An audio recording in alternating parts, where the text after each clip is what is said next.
Hello everyone. Thanks for joining and listening us today.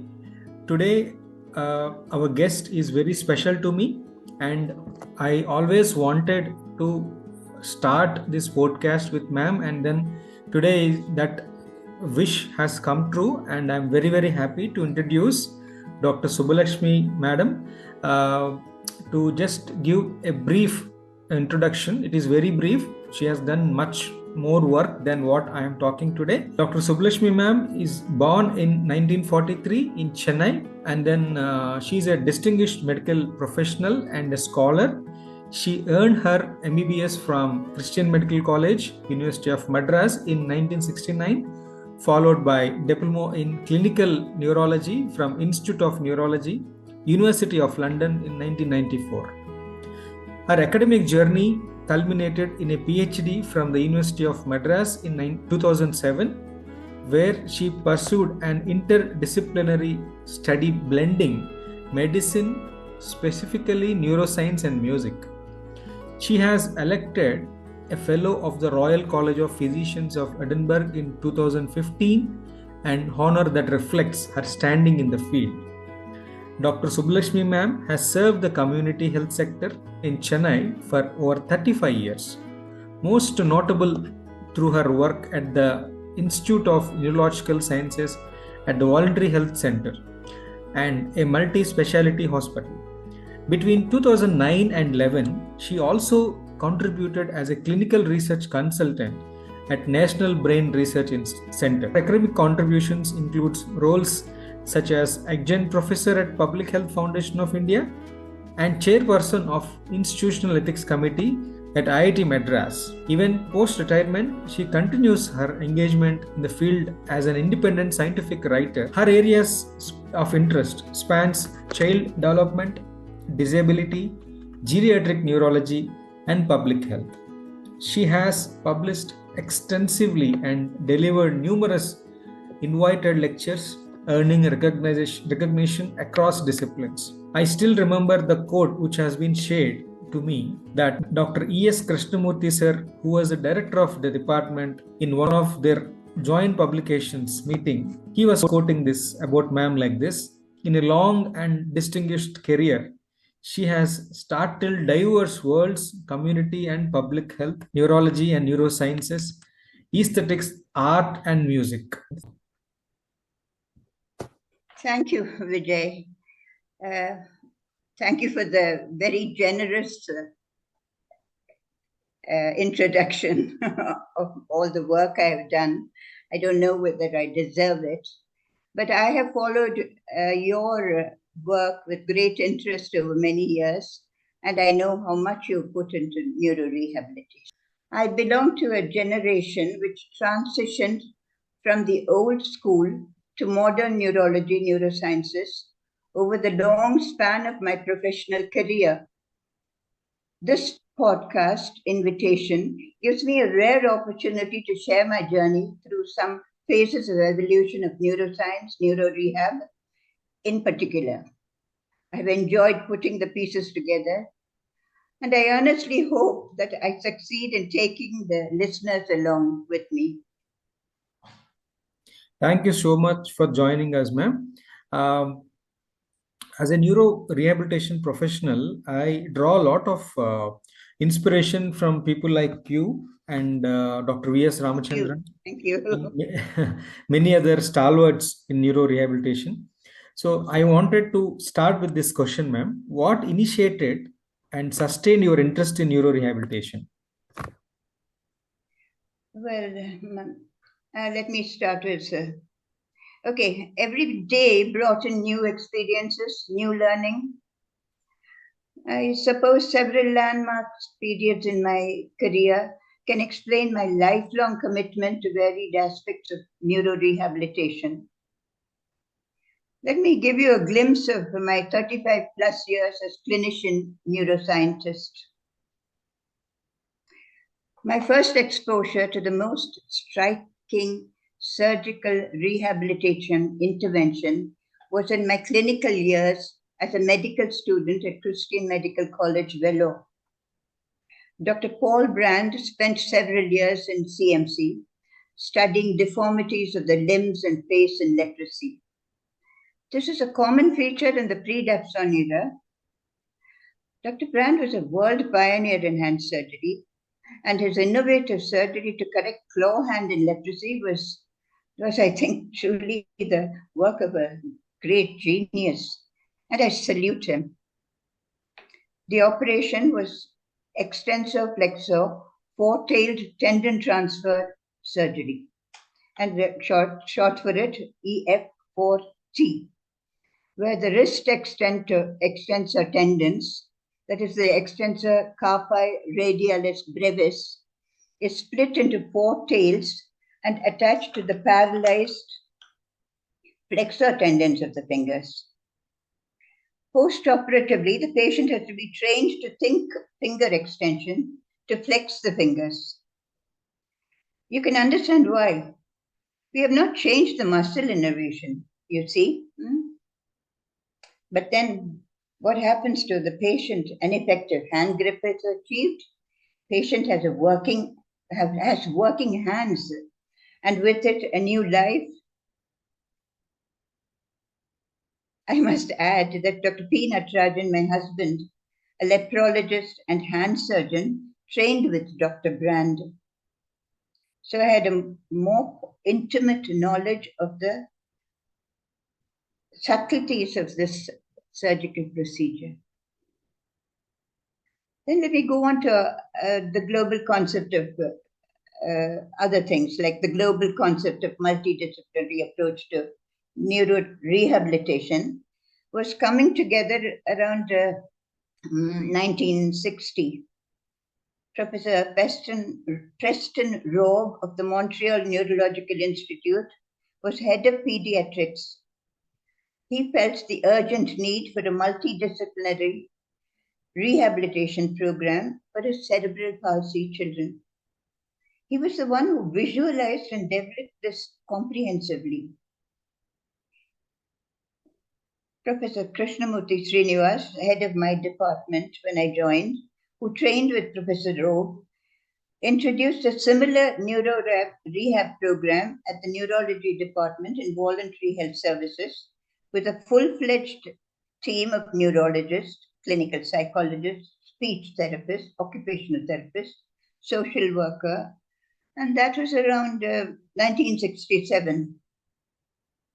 So this protocol that was fine-tuned over the years, and let's say about 40 years later, a state-of-the-art dedicated rehabilitation unit, VHS CARES, set up in VHS, which by then was an established multi-specialty hospital with 350 beds. VHS CARES has the support of the TVS group, and the inpatient facility in the unit serves as a much-needed step-down care for our acute neurology and post-neurosurgery patients. I must tell you that I was part of this neuro-rehab team throughout this early period.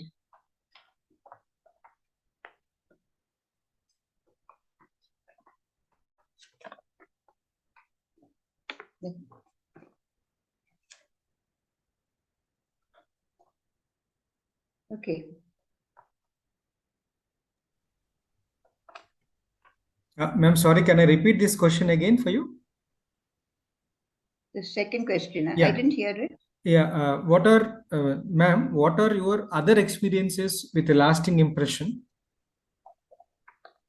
Oh, I can go on and on, Vijay, and it'll take all the podcast time and much more. But We then love to I listen, will try to I'll try to make it short. For example, there was a field trip arranged by the Institute when I was a student at Queen Square, London, in 1997 to Stoke Mandeville Hospital for spinal injuries. And that had a lasting impression on me. What started as a specialty unit for spinal injuries of servicemen during World War II developed into a full-fledged, world-renowned spinal injury treatment, research and rehabilitation center under Sir Ludwig Guttmann. You might be interested to know that Stoke Mandeville is the home of the Paralympic movement founded by Sir Guttmann. The Paralympic movement, which is so important today, he recognized the need for outdoor activity, sports, and which was much of it on wheelchairs, and social events for his patients. This encouraged better motivation and more significant all-round recovery. Then there was my interdisciplinary PhD on the neuroscience of Indian music. It gave me new in-depth knowledge of the subtleties of brain function, and pursuing a well-designed, I would like to tell researchers that and others in the fraternity that pursuing a well-designed research study can contribute immensely to insight, keep the fire in the belly of innovative thinking alive, and not allow that innate sense of curiosity to go down, to abate, whatever the environmental pressures may be. It brings about a new focus to work at hand and can spill over to other activities also.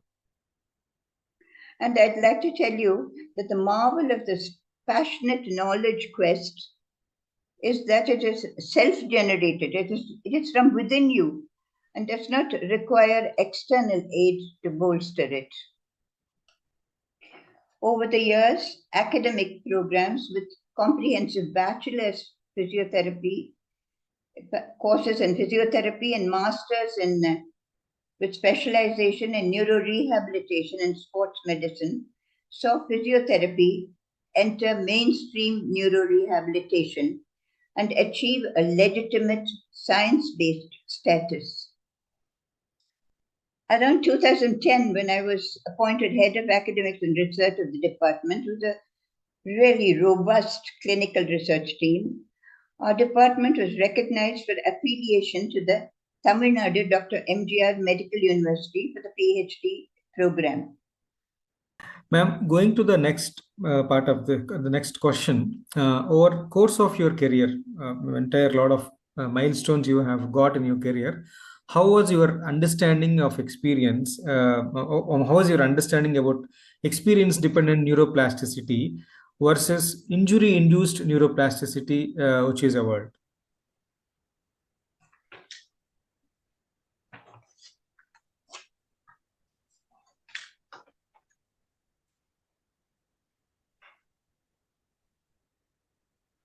My early view was of a clinician, I must say, with the curiosity to look for reasons of why certain things happen to the human brain in sickness and in health. Perhaps that is why I followed the evolution of neuroscience closely, and by doing so, I gained some insights. Early in my medical career, our knowledge was modest. We were aware of the benefits of infant and early childhood development in a caring, enriched environment, and that physical therapy after stroke or traumatic brain injury aided recovery of basic activities of daily living and stretched to other cognitive levels to an extent. We followed these practices very diligently. Evidence was based on clinical responses to cognitive and physical therapy, animal studies, lesion studies, and post-mortem examination. And I spent a lot of time in the archival section reading the originals of maybe a Hewlings Jackson or a William Gower, and got such pleasure out of it. Then came the mid-2000s, building up to the explosive technology and advancement of the neurosciences. The advent of MRI and electron microscopy serial studies provided the undeniable scientific evidence base for structural and functional neuroplasticity. This totally dispelled the notion that brain cells, once destroyed, do not regenerate. Totally, I repeat, totally dispelled the notion that brain cells, once destroyed, do not regenerate. This gave newfound impetus to neurorehabilitation in injury-induced neuroplasticity. MRI techniques like diffusion tensor imaging revealed structural changes that occur in the brain following acute brain insult. The brain recognizes pathways and reorganize that are disturbed and reorganizes them, creates new effective connections. The neuroimaging picks up these changes in serial studies. Then going on to the functional part, fMRI identifies changes in functional connectivity and brain activation patterns. Early physiotherapy initiation after acute brain insult has the advantage of guiding and controlling the spontaneous regenerative adaptive recovery pathway, and with good effect. And it also helps prevent maladaptive neuroplasticity. It helps to prevent maladaptive neuroplasticity. Electron microscopy gave the first detailed cytological study of synaptogenesis and arborization in development and following brain injury. At about this stage, the scope of comprehensive cognitive behavior therapy also expanded. And the brave and almost defiant slogan was, from the rehabilitation team, was, change the brain to change behavior.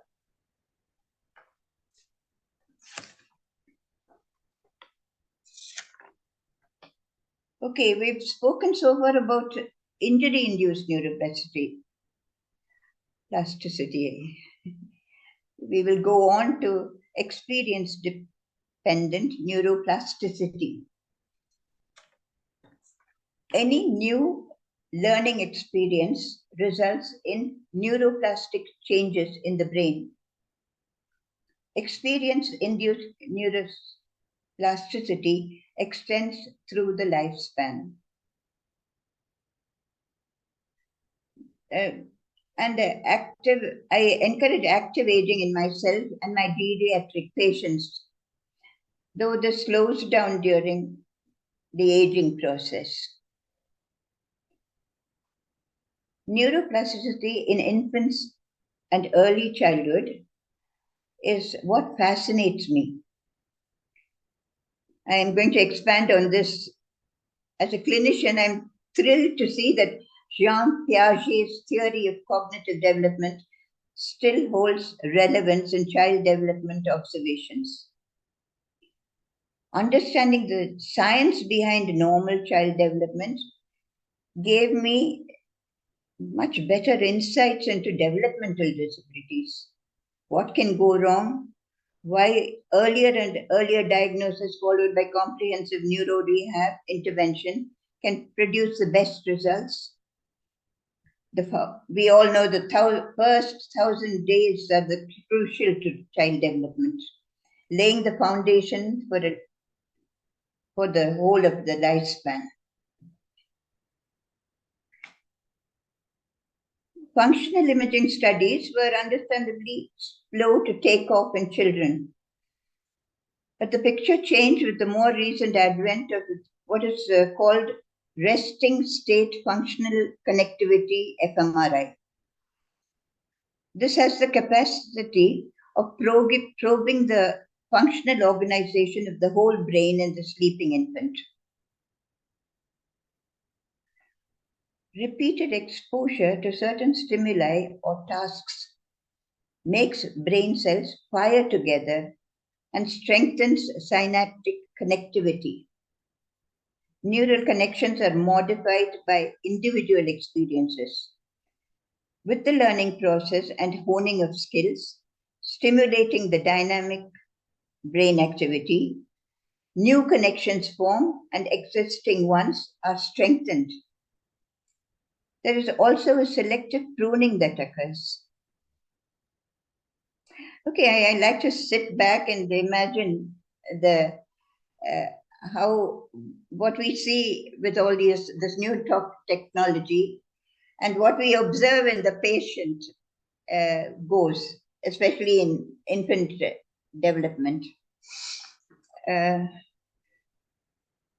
Think of the unshakable evidence base of being able to visualize developmental synaptogenesis and arborization in serial diffusion tensor imaging studies, and which run parallel to sensory motor journey of behavior shaping, which we can observe as clinicians. It goes from primitive prehension to grasp reflex to index finger thumb opposition, which is intentional. It becomes intentional at that stage. To the further subtler development of hand skills of holding a pen along with cognitive inputs at this stage, with similar lower limb plasticity towards the first step. I seem to be getting tongue-tied each time I say plasticity. That must be due to age or whatever. Forgive me for that. With similar lower limb plasticity towards the first step. Intensive infant myelination helps to increase the pace of developmental process. Or try to imagine the neuroplasticity parallel of the long journey of language acquisition, starting with the first breath and birth cry, moving on to early phonation, to early gurgling sounds expressing delight, to babbling, to the first word, to progressive language reception, comprehension, imitation, expression, and it goes on and on and on to develop even more. Wow, that is really great listening you, ma'am.